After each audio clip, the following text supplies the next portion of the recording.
Alors que Jésus approchait de Jéricho, un aveugle mendiant assis au bord de la route, entendant la foule passer devant lui, il s'informa de ce qu'il y avait. On lui apprit que c'était Jésus, le Nazaréen, qui passait. Il s'écria: Jésus, fils de David, prends pitié de moi. Ceux qui marchaient en tête le rabrouaient pour le faire taire, mais lui criait de plus belle: Fils de David, prends pitié de moi. Jésus s'arrêta et ordonna qu'on le lui amène. Quand il se fut approché, Jésus lui demanda: Que veux-tu que je fasse pour toi? Il répondit: Seigneur, que je retrouve la vue. Et Jésus lui dit: Retrouve la vue, ta foi t'a sauvé. À l'instant même, il retrouva la vue et il suivait Jésus en rendant gloire à Dieu. Et tout le peuple, voyant cela, adressa une louange à Dieu. Acclamons la parole de Dieu. Alléluia, Alléluia, Alléluia, Alléluia, Alléluia, Alléluia,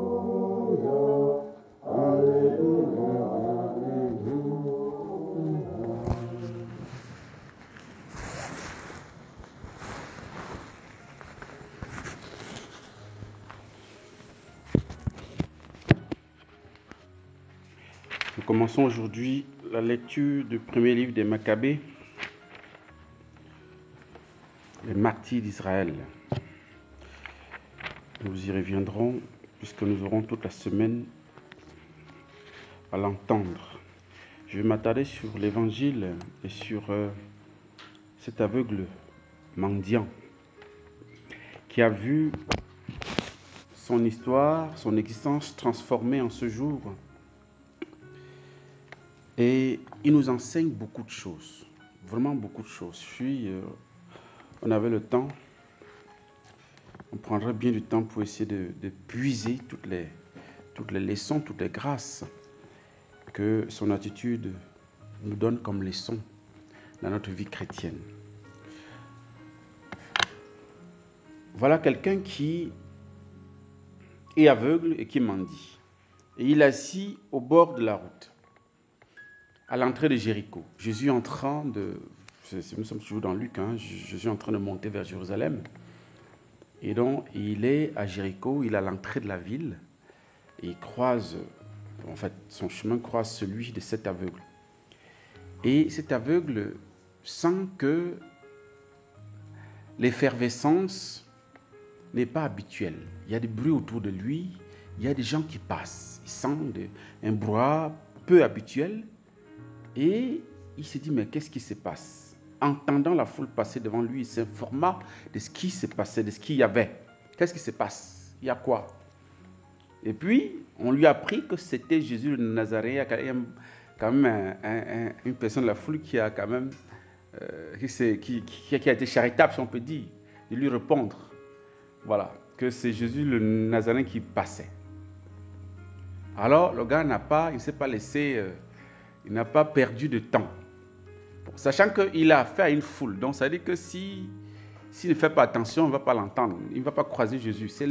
Il a certainement entendu parler de Jésus, n'est-ce pas, puisqu'il est de Jéricho. Il a certainement entendu parler de Jésus, de ce qu'il fait à travers la Galilée, en Judée et tout. Et il s'est dit, mais ce gars-là passe devant moi aujourd'hui. Ah non, c'est pas possible, quoi. Ça, c'est le jour de mon jour. Donc, aujourd'hui ou rien. Et donc, dès qu'on lui dit que c'est Jésus qui passait, il s'écria, « Jésus, fils de David, prends pitié de moi. » Alors, vous comprenez bien que les autres n'ont pas aimé sa manière de crier. Hein? Voilà. On le rabrouait pour le faire taire. Ceux qui marchaient avec Jésus. Comme pour dire, ben nous, c'est nous qui avons... Nous, on a choisi de marcher avec lui. Nous, on a le privilège. Toi, tu n'en as pas. En plus, tu es aveugle et puis tu es mendiant. Donc, tu restes n'est-ce pas, dans ton coin. Ne nous fatigue pas avec tes cris. Et il crie encore de plus belle. « Fils de David, prends pitié de moi. » Cette fois-là, Jésus a entendu. Jésus demande qu'on le lui amène. Et quand il est devant Jésus, Jésus lui pose la question, une question que nous pouvons trouver superflue. Mais elle n'est pas superflue. Jésus dit, que veux-tu que je fasse pour toi? En fait, cette question de Jésus, elle est tout à fait normale à mon avis parce que il a demandé, qu'est-ce qu'il demande à Jésus? D'abord, il a demandé, première chose, Jésus, fils de David, prends pitié de moi. Ça veut dire quoi, prends pitié de moi? C'est vague, on peut dire, c'est vague. Hein? Ça veut dire que sois miséricordieux envers moi. De quelle miséricorde veux-tu? En d'autres termes, lorsque Jésus pose la question, que veux-tu que je fasse pour toi? Et il répond que je retrouve la vue. Frères et sœurs,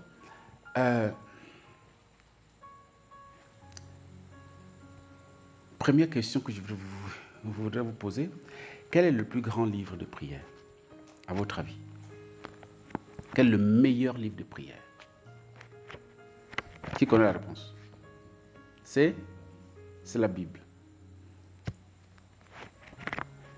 Quel est le meilleur livre de prière? Vous êtes d'accord avec lui que c'est la Bible? Jérôme Emilien est d'accord que c'est la Bible. Pourquoi pas? Mais j'ai envie de dire pour toi, quel est le meilleur livre de la prière? La Bible, nous l'avons tous en partage, n'est-ce pas? Quelque part. Pour toi, c'est quoi le meilleur livre de prière? Personnellement. Vous avez le droit de vous tromper, hein? C'est le cœur. C'est notre cœur. Notre cœur est le meilleur livre de prière. C'est-à-dire que nous avons bien sûr des ouvrages, nous avons la Bible, nous avons les psaumes, nous avons beaucoup de choses, beaucoup de livres sur la prière et ça, c'est bien. C'est un soutien, c'est un support qui nous aide à prier. Mais le véritable livre de prière, c'est notre cœur. Et maintenant, la meilleure formule de la prière, c'est quoi? C'est quoi la meilleure formule de la prière? Oui. Il a dit quoi? Ça, c'est la meilleure formule pour toi. D'accord, pourquoi pas? La meilleure formule, c'est le cri. C'est le cri. Lorsque on vit quelque chose, vraiment qu'on vit dans la chair, c'est-à-dire qu'on n'emballe pas ce qu'on vit. On le crie sous le toit. On l'exprime sans emballage. Lorsque on commence à faire une prière, on fait une introduction bien faite, un développement très bien agencé, une conclusion parfaite. Ça veut dire que notre prière, elle n'est pas profonde, elle ne vient pas de nos tripes. C'est-à-dire que on veut faire le, je ne sais pas comment on appelle ça. On veut faire le galant. On veut montrer à Dieu que non, nous quand même, voilà, tu vois, notre prière, c'est pas n'importe quoi. Tu vois que j'ai commencé par une belle introduction où j'ai reconnu ta grandeur, ta magnificence, ta sainteté, n'est-ce pas, ta gloire. Et puis maintenant, j'expose mon petit problème, en des termes machin, comme elle avait dit, voilà, je m'appuie sur lui pour dire que, pour te demander que, puis voilà. Enfin, je m'appuie sur machin pour dire que, attendez. Ça veut dire que ça ne vient pas du cœur. Bon, ça vient peut-être du cœur, mais du cœur superficiel. Une véritable prière, c'est un cri. Des profondeurs, je crie vers toi, Seigneur. Seigneur, écoute mon appel. Le psalmiste crie. Psaume 129. C'est une des prières, c'est un des psaumes compris pour la délivrance des âmes purgatoires. Je crie vers toi, Seigneur. Écoute mon appel. Mon cœur crie, mon cœur saigne. Mon cœur souffre. Donc, cet aveugle mendiant nous enseigne beaucoup de choses. La meilleure des prières vient du cœur. Le contenu, c'est un cri. La formulation, c'est un cri. Son expression. Et troisièmement, regardons un peu le contenu de sa prière. Il va adresser 3 prières à Jésus. La première, il va dire, Jésus, fils de David, prends pitié de moi. La deuxième, déjà la première a 8 mots. Jésus, fils de David, prends pitié de moi, ça fait 8 mots. La deuxième, il a enlevé Jésus. C'est fils de David, prends pitié de moi. Ça fait 7 mots, moins 1. Quatrième moment, Seigneur, que je retrouve la vue, que je recouvre la vue, que je retrouve la vue. Ailleurs, même dans la traduction en général, c'est Seigneur, que je vois. 4 mots. 4 mots. De 8 à 4. Ça signifie quoi, frères et sœurs? Ça signifie que la prière, une vraie prière, ce n'est pas l'amplitude, ce n'est pas la multiplication des mots.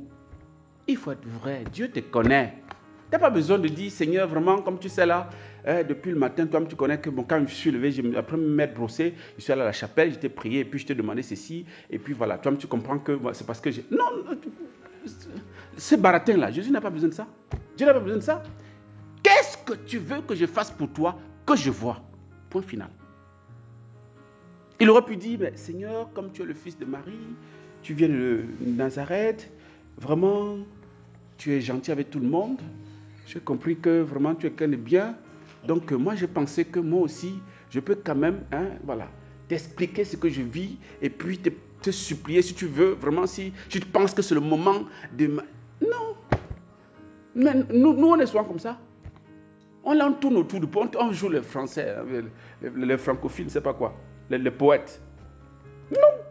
Que je vois. Point final. Et là, Jésus, du tic au tac, retrouve la vue, ta foi t'a sauvé. Le gars bénéficie de 2 grâces. Il a demandé une. Le Seigneur lui donne 2. La première, il a retrouvé la vue. Et là, c'est extraordinaire. Voilà quelqu'un, bon, peut-être qu'il voyait avant. Il a perdu, n'est-ce pas, la vue en chemin, n'est-ce pas, durant la vie. Puisqu'il dit que je retrouve la vue. Donc, ça suggère que peut-être, avant il voyait, après il a perdu la vue. Et maintenant, la première personne qu'il voit, après avoir retrouvé la vue, c'est Jésus. Le premier visage qui est en face de lui, c'est le visage du Christ. Il rencontre son Seigneur. C'est lui qu'il voit en premier. Quel bonheur. On peut dire heureux, cet aveugle mendiant, qui aujourd'hui est face à son Créateur, face à son Dieu. Et deuxième grâce, ta foi t'a sauvé. Le salut lui est donné. En plus de la guérison physique, il a la guérison spirituelle. La guérison de son âme. Il a double vision. La première vision, c'est la vision du monde matériel. Désormais, il voit avec ses yeux de chair. La deuxième vision touche à la foi. Il voit maintenant Dieu à travers la foi. La vision de Dieu. Heureux les aveugles, ils verront Dieu. Et là, il expérimente cette béatitude, bien sûr qui n'est pas énoncée ici, qui n'est même pas énoncée quelque part. Non, non, je crois heureux ceux qui ne voient pas, ils verront. Je crois que ça existe. Je crois dans Jean chapitre 9, si je ne me trompe pas. Voilà quelqu'un qui retrouve, qui reçoit cette double grâce parce qu'il a été authentique, il a été vrai dans sa prière. Frères et sœurs, comment nous parlons à Dieu? Et je voudrais noter ici que vous voyez bien que c'est allé à crescendo. Par 3 fois, il a fait la première prière, 8 mots, deuxième prière, 7 mots, dernière prière, 4 mots. Ça manifeste une certaine proximité ou alors un approchement constant avec le Seigneur. La première fois, Jésus est loin. Il crie. Et là, c'est comme si l'éloignement de Jésus fait que, il faut qu'il multiplie les mots. Ensuite, deuxièmement, il diminue. Lorsqu'il est face à face avec Jésus, c'est simple. On parle face à face, comme Moïse parlait à Dieu face à face. Que je vois. Et parfois, je pense que nous aussi, il faut qu'on se convertisse par rapport à ça. La longueur de nos prières, des mots qui constituent notre prière, et parfois le fait que nous n'avons pas conscience que Dieu est présent. Nous avons conscience que Dieu est loin. Nous pensons que Dieu est loin, donc Dieu est... Voilà. Donc il faut multiplier les paroles pour qu'au moins... Voilà, une certaine quantité arrive, qui dit que, voilà, qu'il retire au moins la fin. Je ne sais pas. En fait, on n'a pas cette conscience que le Seigneur est là quand on prie. Et c'est pas. On est dans. On pense qu'il est dans. Il est loin. C'est pourquoi on multiplie les paroles. Mais si on avait conscience. En fait, prenez l'exemple. Avec chacun de nous. Quand ton frère est à côté de toi, tu le parles simplement, même à voix basse, de manière claire et nette. Mais quand ton frère est loin, tu dois. Voilà. Tu dois comme. Mais non. Lorsqu'il est en face de Jésus, que je vois. Que je vois. Il n'a plus besoin de multiplier les paroles. Seigneur, que je vois. Et c'est aussi, c'est beau, il y a une progression, n'est-ce pas, dans la foi. Premièrement, il dit Jésus, fils de David. Bon, c'est vrai que c'est un nom messianique du Christ, fils de David. Et ensuite, fils de David, prends pitié de moi. Enfin, Seigneur, que je vois. Seigneur désigne la divinité du Christ. Il y a une progression aussi dans sa foi. Plus nous grandissons, frères et sœurs, dans la foi, plus nous devons nous rendre compte de la divinité du Christ et de sa présence. Lorsque je fais le signe de croix, Dieu est présent. Je n'ai pas besoin de penser qu'il est dans les nuages. Non, il est là. Je dois lui parler comme je parlais à un ami, comme si je parlais à un ami qui est là en ma présence. Et Dieu est plus présent en nous que nous-mêmes, d'ailleurs. Soyons vraiment, mettons-nous à l'école de cet homme. Et convertissons notre manière de prier. Convertissons notre manière de prier. Prions avec le cœur. C'est notre livre principal de prière. Ce n'est pas les bouquins là. C'est d'abord notre cœur. Seigneur, voilà ce que je vis. Voilà ce que je souffre. Viens à mon secours. Viens à mon aide. Prends pitié de moi. Miséricorde. Et prends conscience que Dieu est avec nous. Il n'est pas loin, il est là. Il est là. Et la dernière chose que je voudrais retenir, parce qu'il y a beaucoup de choses que vous retenir par rapport à cet aveugle, voilà quelqu'un qui, à mon sens, je suis convaincu, sa vocation était d'être missionnaire. Parce que tous les jours, il ne restait pas à la maison, il était toujours en sortie de la ville. Il était toujours au bord, n'est-ce pas, du chemin. Toujours en train de partir. C'était déjà révélateur de ce à quoi il était appelé. Lorsque Jésus lui ouvre les yeux, le gars, il se met à suivre Jésus. Hein. Lui, il ne rentre pas à la maison. Non. À l'instant même, il trouva la vue et il suivait Jésus en rendant gloire à Dieu. C'est-à-dire que, non, c'est fini. D'abord, c'est fini. Maintenant, je ne reste, votre Jéricho l'a resté avec. Moi, je suis Jésus. Il a retrouvé sa vocation. Maintenant, il a les possibilités, n'est-ce pas, de pouvoir l'accomplir. Il se lance. Le gars ne gère plus, machin. D'abord, l'agent qu'il a quitté depuis le matin, là, lui ne gère plus ça. Il est parti. Il a trouvé son trésor, il est parti. Parfois, certaines attitudes peuvent révéler une vocation. Et, pour finir, le premier devient le dernier. Celui qui était rabroué par la foule, maintenant il est à côté de Jésus. Ceux qui disaient quand même, ferme ta bouche, toi, c'est nous qui avons droit. Le gars, maintenant, il est avec Jésus. C'est lui maintenant la star. Tous les yeux maintenant sont fixés sur lui. Alors qu'il était rabroué. Ne méprisons jamais le pauvre. Ne méprisons jamais un infirme. Parce que, comme dit le Christ, les prostituées vous précéderont dans le royaume de Dieu. Ne pensons pas que parce que je ne suis pas prostituée, parce que je ne suis pas ceci, je suis meilleur. Non. Ayons le regard de Dieu sur chaque créature, sur chaque personne. Ayons l'espérance que Dieu a sur chaque homme. L'homme est capable de changer. Et parfois, comme dit le Christ, et ce n'est pas que parfois, les derniers deviendront les premiers. Cet aveugle-né est devenu le premier de la bande qui ont suivi Jésus. Il était